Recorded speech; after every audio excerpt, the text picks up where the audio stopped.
Today's Bible verse is the very last verse from the book of Ruth.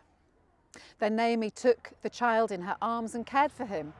The women living there said, "Naomi has a son," and they named him Obed, and he was the father of Jesse, the father of David.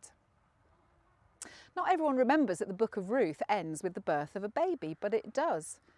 And not just any baby, a baby named Obed, who became the father of Jesse and the grandfather of David, the great king of God's people.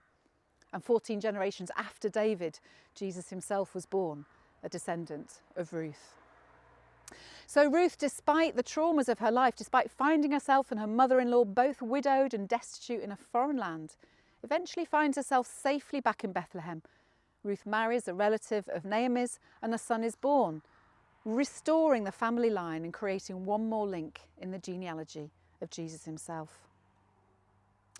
I remember playing the part of Ruth in a school assembly when I was 7 years old, and I memorised the words that Ruth speaks to her widowed mother-in-law in the desert.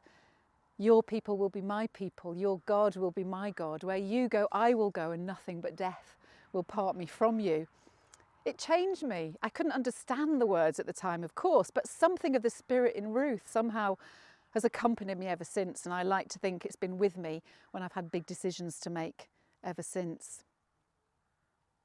Another thing I love about the book of Ruth is that Ruth is a Moabite, a foreigner to God's people. Somewhere in Deuteronomy 23, the law states no Moabite nor their descendants may enter the assembly of God, not even to the 10th generation. Yet just 3 generations on from the Moabite Ruth, we see the great King David not only entering the assembly of God, but becoming the king of God's people. So the book of Ruth is a story of inclusion. It's a story of courage and resilience, a story of love, and above all, it's a story of hope as well as one of redemption. From the depths of despair, joy emerges in the form of a baby who changes everything. So as we look forward in coming weeks to the birth of the baby in Bethlehem, let's remember Ruth too. I feel she would have got on like a house on fire with Mary, actually.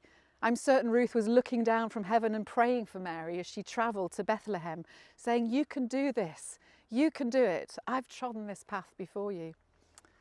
So let's all travel with God through Advent, knowing for certain that He travels with us, redeeming all things.